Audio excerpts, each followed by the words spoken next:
démonstration d'XL Release. On va commencer par s'authentifier sur le serveur XL Release.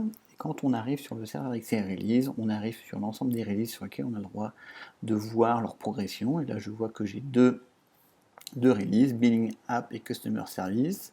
L'une est verte puisqu'elle est on track, tout va bien. Celle-ci est orange puisqu'elle est en retard. Pour arriver à cet état-là, nous allons définir des releases, et pour définir une release, on va le faire à travers d'un template. Donc je vais créer un template ici, que je vais appeler Demo Web App, qui va indiquer comment je release mes web apps dans mes démos. Une template est découpée en phases. Une phase, ça peut être du build, suivi du test, suivi du run. Voilà, on peut en mettre, là j'en mets 3, je pourrais en mettre plusieurs. On va mettre des couleurs. Et on va commencer par décrire notre processus de release à travers des tâches manuelles. Donc on pourrait imaginer que la première étape est de lancer le build de l'application $app. Donc je mets une variable en version et je mets une variable que j'appelle V. Très bien. Ensuite, il faut faire le déploiement de la version V et ensuite prévenir que la version est prête. Prévenir les ops, par exemple. Prévenir les ops que la version est prête. Donc on a 3 tâches qui vont s'exécuter séquentiellement. Si j'ouvre ici ma tâche, je lui ai mis son titre. Comme c'est une tâche manuelle, je peux y mettre des informations qui vont aider la personne à réaliser la tâche. Donc ça peut être aller sur le Jenkins et lancer le job $app release. Donc j'imagine que j'ai un nom, un job qui est en fonction de mon application. J'ai plein d'autres paramètres qui peuvent gérer des préconditions, des attachements, gérer des dates, des durées estimées. Et dans ma démo, je vais juste assigner à cette équipe à des teams, des équipes. Donc là, on voit que j'ai quelques équipes, dev, ops, QA et manager que je vais utiliser. Donc on va dire que cette tâche-là est gérée en dev. Le déploiement de la version V, j'ai pas dit où, en environnement de dev, va être géré par les devs. Et ensuite prévenir que les devs. Donc voilà, on voit que j'ai 3 tâches séquentielles qui vont être gérées par l'ensemble des devs. Ensuite, on va passer à la phase de test. Donc avant de faire des tests, on va déployer. Donc je duplique cette valeur, je la mets ici et je change pour dire qu'il faut déployer en test. En revanche, ce n'est plus une tâche attribuée aux tests, mais aux ops. Et ensuite, on va pouvoir faire nos tests. Donc on va faire test d'intégration en version V. Donc ça, on va assigner ça aux équipes de QA. Et on pourrait imaginer que j'ai 2 tests. On va dupliquer cette tâche-là pour faire des tests de performance, toujours par les QA. Ensuite, on va finir pour aller jusqu'en prod. Donc on va dupliquer cette tâche-là pour dire qu'on déploie la version, et là pas en test, mais en prod. Voilà, toujours par les ops. Et puis avant de partir, on va avoir une tâche de go, no go qui va être en avance et qui va être gérée par les managers. Donc on voit que c'est très facile de construire son propre template de release, il suffit de décrire le processus, et déjà à ce niveau-là, ça va permettre aux gens de pouvoir communiquer, aux différentes équipes de s'authentifier, de voir qui fait quoi, quand, comment, et avoir une certaine idée du déroulé d'une release en complet, puisqu'en fonction des équipes, les gens vont savoir ce qui se passe plutôt là ou plutôt là. La bonne nouvelle ici, c'est que non seulement j'ai décrit mon processus de release très simplement, il n'y a pas besoin de connaissances techniques, mais en même temps, je vais pouvoir même faire une nouvelle release et dérouler ce processus, ce template. Donc on va faire une nouvelle release. On pourrait imaginer que je suis en agile, donc j'ai un sprint qui s'appelle 4 de l'application Portail en version 3.2, donc 3.1. Donc je passe les paramètres. Donc là, je passe sur une release, partout j'avais des variables, maintenant j'ai des valeurs, et en statut planifié. À ce niveau-là, je pourrais dire, tiens, j'ai envie de faire les tests de perf avant les tests d'intégration, puisque la release vit son propre cycle de vie. Et je vais démarrer ma release. On voit que la première tâche est de lancer le build. Donc là, j'étais en mode release manager, je vais passer en mode opérationnel, en allant dans My Task, Et MyTask va me permettre de voir l'ensemble des tâches qui me sont assignées, celles qui sont en cours. Voilà. Et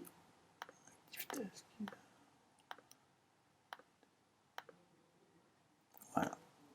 Et je vois que la première tâche est de lancer le build de l'application. Donc là c'est assez classique, je récupère la tâche ici. Voilà, je pourrais regarder l'intitulé, donc elle est sur Jenkins et lancer le job portail release. Donc je peux faire l'opération, et si c'est bien passé, je vais faire OK. Ensuite, le déploiement de la version en dev, je récupère la tâche, et là je vais faire complete, fait avec un super outil XL deploy. Voilà, et ensuite prévenir les ops, symptomy, complete, mail, envoyé. Donc c'est vraiment ici du workflow assez classique. Hein. Je vais avoir une vue d'ensemble de mes releases. Si j'ai envie de savoir qu'est-ce qui se passe, je vois que le sprint 4, tout va bien. Et je clique dessus, j'ai déjà effectivement une vue d'ensemble qui me dit que j'ai réalisé la phase de build.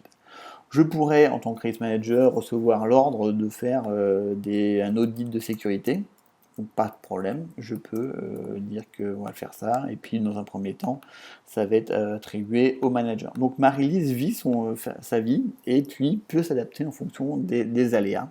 Et je pourrais dire, même les tests d'intégration, maintenant on va les faire en priorité, parce qu'on a pris un peu de retard, et c'est plus important. On va revenir dans MyTask.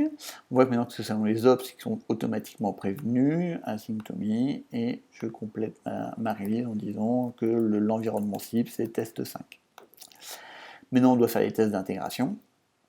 Donc ma vue d'ensemble maintenant me dit que tout va bien, que le build est fini, le test sont en cours et le run est en cours, sera à faire. Je retourne ici, dans mes démos, dans ma release, dans mes tâches même, et on va dire que par exemple les tests d'intégration échouent, fail, avec genre quelque chose qui pourrait proxy error.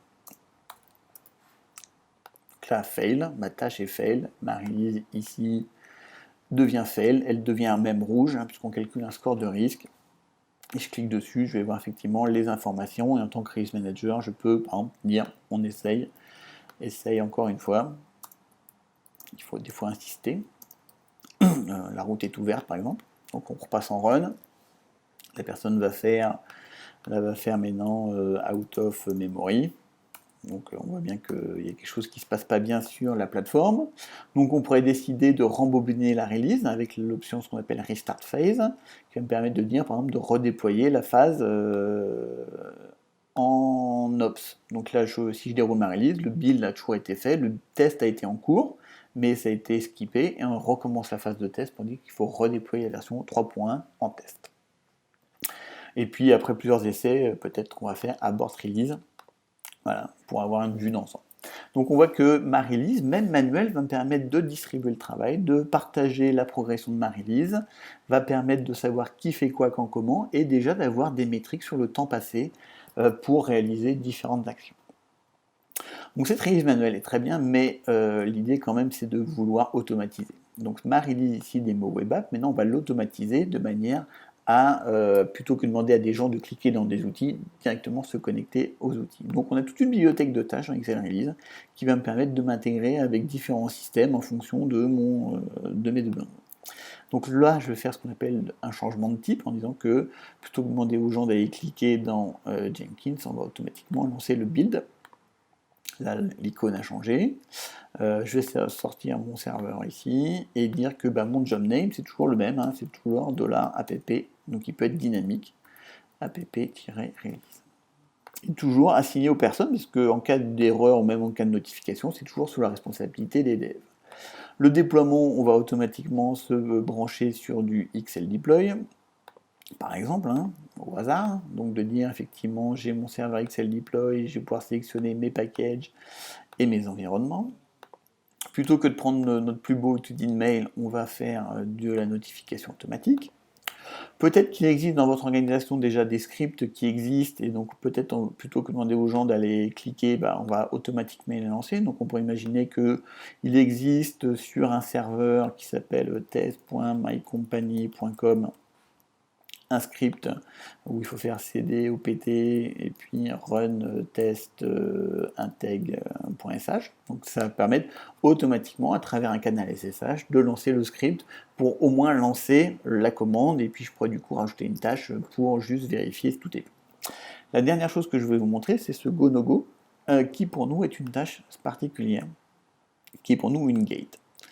Alors une gate, c'est une tâche manuelle un peu optimisée dans laquelle on va pouvoir lister les conditions qui vont permettre aux gens de prendre des décisions sur le go-no-go. Donc on pourrait faire business ready, les ops sont prêts, voilà, vérifier que c'est pas vendredi, au moins au début. Voilà, une espèce de checklist qui va permettre de pouvoir dire, voilà, si ces 3 conditions sont remplies, la gate va s'ouvrir. L'autre chose plus automatique, ça va être la dépendance, puisque ma release ne vit pas toute seule dans mon système d'information, elle est connectée avec d'autres releases, et on pourrait imaginer que mon application ici doit dépendre d'une billing app qui doit être en run sur le deploy. Ça veut dire quoi? Ça veut dire que cette tâche de gate ne sera valide que si j'ai ces conditions-là, et également que la tâche ici d'une autre release soit exécutée. Donc c'est de cette manière-là que je vais pouvoir connecter mes différentes releases et typiquement attendre que mon backend service, qui sera peut-être du mainframe ou du iSeries, soit réalisé et disponible pour que je puisse moi réaliser mon application dans mon environnement. Donc là, on est sur une release très simple. Si maintenant je bascule sur la fameuse release Pet Portal, on va voir que cette release-là contient 4 phases, build, test, QA et run, donc c'est à votre disposition, et qu'on va avoir ici une release très automatisée avec du Jenkins, du XL Deploy, mais également de l'interrogation avec Jira, de récupérer l'ensemble des fonctionnalités corrigées ici dans mon Jira, et plus tard, après que j'ai fait un certain nombre de tests, je vais pouvoir déplacer mon statut Jira d'un état à un état par exemple prédit. Ce que j'ai fait dans j'ai l'ITSM de dev, je retrouvais de l'ITSM de prod avec effectivement la création des tickets dans le change management et de pouvoir déployer en production et de clore mon ticket. Donc on va lancer cette release là, qu'on va l'appeler Pet Portal au hasard en version 45 et on va la lancer. Voilà. Et donc de voir la release avancer. Dans ces releases-là, on va pouvoir avoir ce qu'on appelle un release dashboard qui va être plus précis que juste la release overview, qui va me montrer effectivement qu'est-ce qui se passe sur cette release-là. Donc une tuile sur la vue d'ensemble, sur la progression. Je vois ici que j'ai un build qui est en cours, Jenkins, et que si je clique ici, j'aurai même ici le numéro de build qui est en train de s'exécuter. Donc automatiquement connecter le build qui est lancé. Si je reviens sur mon release dashboard, je vais pouvoir trouver les issues que j'embarque dans cette release-là. Donc je vois que j'embarque la 47, la 45 et la 56. Donc quelqu'un de plus fonctionnel pour avoir effectivement est-ce que la fonctionnalité qu'on m'a dit qui serait corrigée est bien incluse dans ma release. Et puis je vais voir effectivement les builds en cours. Donc là qui sont encore en état planifié, mais derrière j'aurai l'ensemble des releases et puis des informations sur les pipelines. Donc l'idée de ce release dashboard, c'est de pouvoir transporter les datas qui accompagnent la release en termes de tickets ouverts, de features corrigées, de déploiement, tout ce qui concerne effectivement les datas de la release. Donc si je reviens ici, j'aurai peut-être effectivement ici le déploiement qui est en train de se faire. On va jeter un coup d'œil sur les reports, on va voir effectivement ce qu'on appelle les dashboards qui nous montrent ce qu'on appelle le release efficiency, donc ce ratio tâche manuelle, tâche automatisée, qui va me permettre effectivement de voir si j'automatise de plus en plus mes releases. Et l'autre chose importante, c'est ce qu'on appelle le release value stream, qui va me permettre de m'améliorer, puisque de me montrer tout ce qui s'est vraiment réellement passé sur mes différentes releases ici de Pet Portal. Donc la plupart du temps, j'ai bien respecté mes 4 phases, mais ici, typiquement, là, j'ai relancé une phase de QA, que j'aurai régulièrement des erreurs en QA, donc c'est des choses qu'il va falloir que je corrige si j'ai envie de travailler sur la partie fiabilité de ma release. Si j'ai envie de travailler sur la partie temps de ma release, je vais plutôt voir que c'est plutôt les tests qui prennent du temps, donc peut-être travailler plus sur les éléments. Et bien sûr, si je clique ici, j'aurai tous les éléments de qui a fait quoi, quand, comment et en combien de temps. Et si je me mets dans mon release dashboard, j'ai effectivement bien mes 4 déploiements, le build qui va avec, et puis ce qui s'est réellement passé dans la timeline.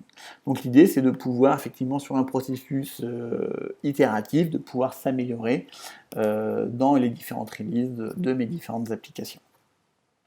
On était ici sur un pattern assez simple, je dirais, classique de dev to prod. On pourrait avoir des choses de l'orchestration d'XL Deploy, hein, donc différentes phases dans lesquelles je vais pouvoir orchestrer des déploiements sur un périmètre qu'on appellerait plutôt type MEP, pré-production, production. La fin d'une release n'est pas forcément le déploiement en production, on peut avoir ici prévenir le marketing. Je pourrais avoir envie de gérer des releases plus complexes avec des sous-releases, hein, de type mobile, de type back-end, avec une attente ici et ici un déploiement de l'application. Donc si je lance ma release ici, je vais faire ici une démo. Je vais démarrer ma release, donc je vais démarrer des sous-releases, hein, donc qui vont me permettre effectivement de pouvoir synchroniser différents travaux avec des attentes, et avec une vue, vue qu'on appelle ici relationship, qui va me permettre effectivement de voir effectivement les relations entre ma release maître et des releases enfants. Et la dernière chose que je voudrais vous montrer, c'est que au final, XR Release est réalisé lui-même avec XR Release, avec ici le template de release qu'utilisent nos équipes R&D pour réaliser les différentes applications, les différentes versions d'XR Release lui-même. J'espère que cette démonstration de 20 minutes vous aura plu, et si vous avez d'autres informations, contactez-nous, Xebia Labs France, sur les différents médias et réseaux sociaux.